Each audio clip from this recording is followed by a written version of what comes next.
Alicia Lawson, thanks very much for taking the time to tell us about your work with the Missing in Action Project there at the University of Wisconsin-Madison. And your official title with the project is Student Historical Research Lead, right? How long have you been doing that? So I was started with the project in early October of 2019, and then I was promoted to the Student Historical Research Lead in December of 2019. Okay, and so now we're in August 2020, so getting close to your 1-year anniversary. What made you interested in? Now you came. Did you come into the project as on a volunteer basis, or how did your relationship with the project get started? Yes, so I actually attended first their open house in September of 2019, and that's how I really got connected with them. Yeah. And I came in as a historical volunteer. So historical volunteers, we basically were assigned a missing in action soldier case, and we research it and we sort of see what happens. So that's what I initially started out doing. Yeah, so as a university student, there's all kinds of stuff you can volunteer for. What was attractive about this in particular? So both of my grandparents and their brothers have all served in the military. My grandfather on my mom's side actually was in a B-29. He was a flight engineer throughout World War II in the Pacific.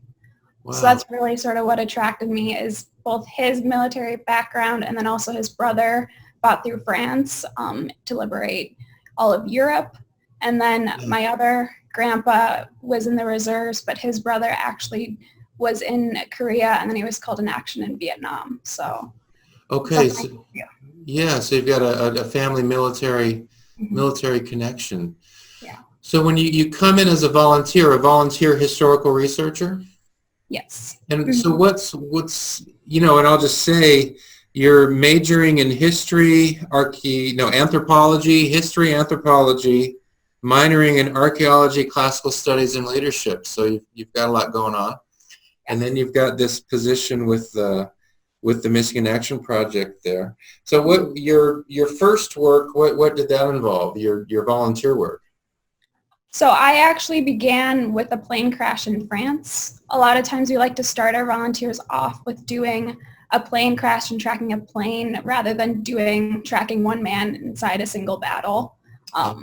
It's just a lot easier to track one plane and look at Allied documents and eyewitness accounts of what happened for that one thing, instead of having to reconstruct the entire battle for all of the Allied troop movements and then also all of the enemy movements as well, to sort of see what happened. So. Yeah. Now, were the documents at the outset, were they provided to you, or was part of the work trying to find the relevant documents? So we start off, we have a name, maybe a hometown in Wisconsin, their serial number, and maybe a couple of other little facts of information, and we reconstruct the rest. So you find all the documents that for the Allies have. We use a lot of Ancestry.com, newspapers.com, and then Fold 3, which is a military database that goes back to the American Revolution. So that's where a big hub of all of the documents are that we find. But we also use like bombardment group sources. They have a lot of websites, and they have their own documents that they share online.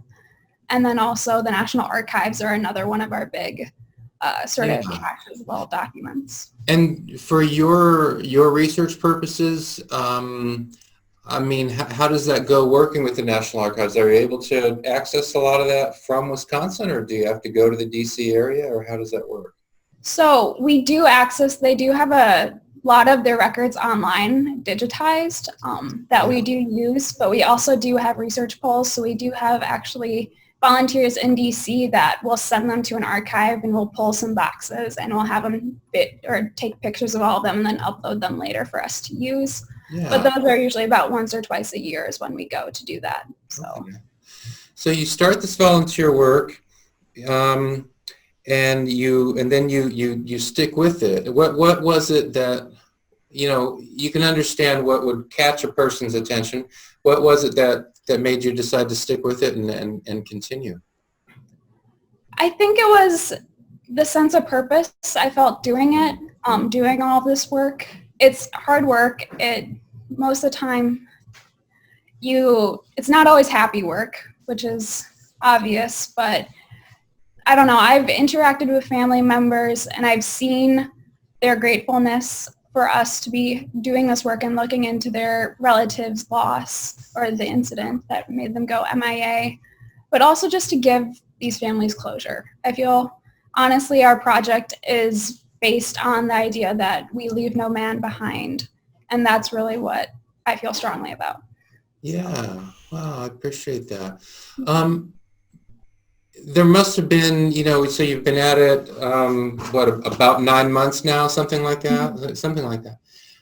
In those 9 months, I mean, there must have been some moments where you found something, you read something, and there's kind of that moment like, oh, this is important, where you feel like you've advanced the cause a little bit in a particular case. Can you think of an example where something like that happened, where you, if you're able to talk about it? I know in some cases you're not allowed to talk about certain things, but can you think of an instance that you're able to talk about where you realized, oh yeah, okay, this advances the case here? I think it's with working. So when we do a case, a lot of times we're assigned a case and we don't want to contact the family members to give them false hope or anything, because we might research the case, but it might go cold or we can't recover at this time. So we like to create that separation, which is why I also don't like talking in particulars. Yeah, sure. But obviously, generally, when we do work with a family member and they come in and they bring documents to the table, and then I go do my own research and I'll bring documents to the table for them so they can review them. And sometimes it's maybe it's a document that they've never seen before that might actually give them some answers that is really important. It's a big give and take when you're working with family members, and that's when it sort of hits you like, this is important. I'm able to help them get closure. Yeah. Now, the answer to this might be no. Are there any particular cases that you are able to talk about? Only the ones that we have recovered in the past do we like to talk about, because those ones the families have already been notified. But for in-progress cases, it's a lot of, we don't want to give the families false hope, but we also want to protect them and protect the family members themselves and the information that we have about their family. Yeah. So we don't like to share it Sure. generally with public. So all of the cases you're working on, are you able to say how many cases you're working on to one extent or another at this point? So we have going at the moment, I would say we're actively researching about 20 cases of Wisconsinites. Yeah. Myself, I have my own cases, so I have about 4 or 5 cases that I'm looking on and researching, but then I also help all of the other volunteers with their cases as well. So I have my finger in a lot of pots. Yeah, wow.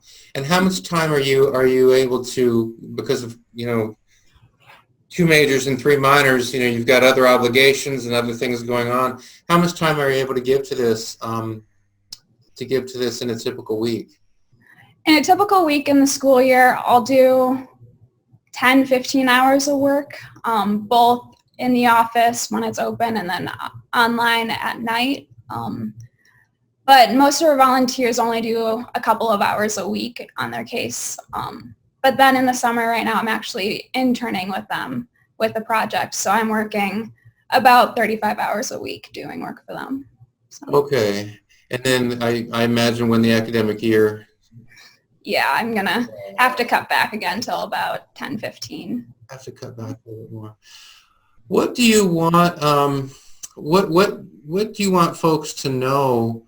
I mean, the number that I have in my head, this might be wrong, is it about 80,000 still missing in action?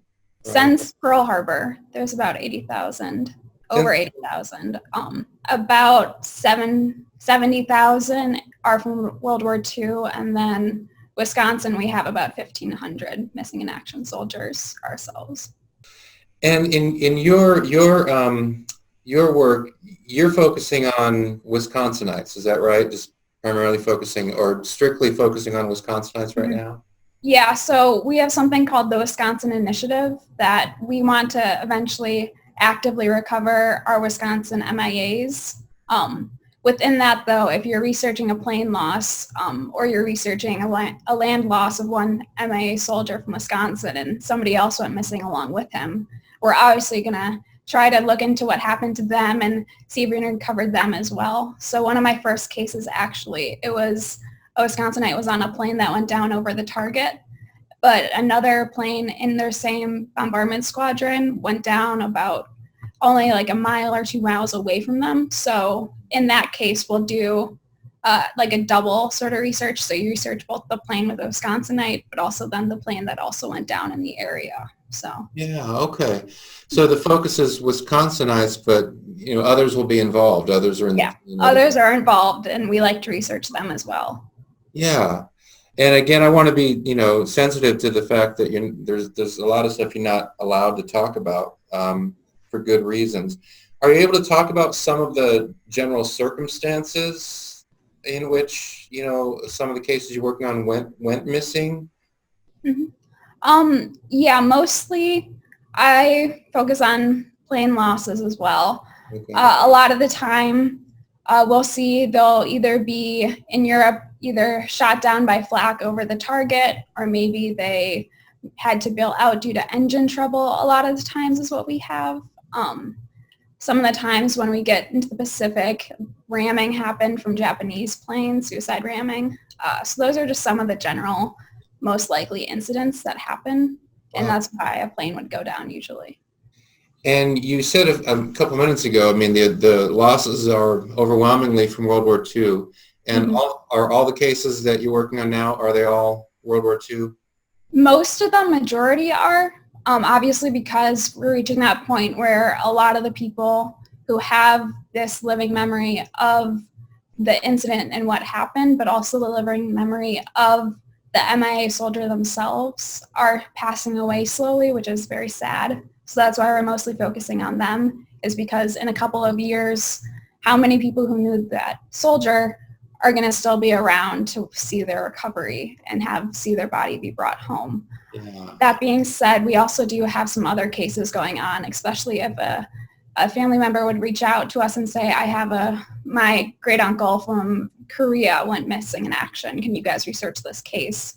Obviously, we're not going to say no, but we would probably take on those cases as well. Yeah. And so I imagine that has been happening. As word gets out about the project, I imagine you guys are... Yes, more and more families are coming to us, which we love. We love working with the families. We love sharing our research with them and interacting with them and hearing their stories and their stories about the missing in action soldier. So, well, great. And I want to come back to that in a second. Do you hope to be able to participate in some of the actual recoveries where you go out to sites? And you were planning on doing that, right? But it got... Yeah, so I was planning on going on the recovery this summer, but it was obviously postponed due to COVID. So hopefully next summer I'll be able to go, but sure. But yes. Yeah, the summer of 2020, kind of the world, I was going to say the world stopped, but it kept going, but it just became very different. Yeah. You just mentioned these family members who are coming to the project. So let me link that to my last question. What's your word? What's your message? What do you want family members in Wisconsin, but also more broadly? We're talking about 80,000 missing still. That means, hundreds of thousands of people who know that there's an uncle, there's a brother, there's a cousin, there's a nephew, that still is unaccounted for. What's your word to those folks? I think it's mostly that they're not alone. Obviously, you said that so many people are affected. We have a map of all the missing Wisconsinites across the state of Wisconsin, and no town is untouched. And if we can help them and make them feel not alone in their grief or their unknowing, that's sort of our purpose. So that would be my message to them, would be they're not alone and we're here to help as much as we can. Well, that's cool. I appreciate that. Alicia, I really appreciate what you're doing, and thank you for your work. And keep going. I appreciate it. Thank you. Yes. Take care. You too.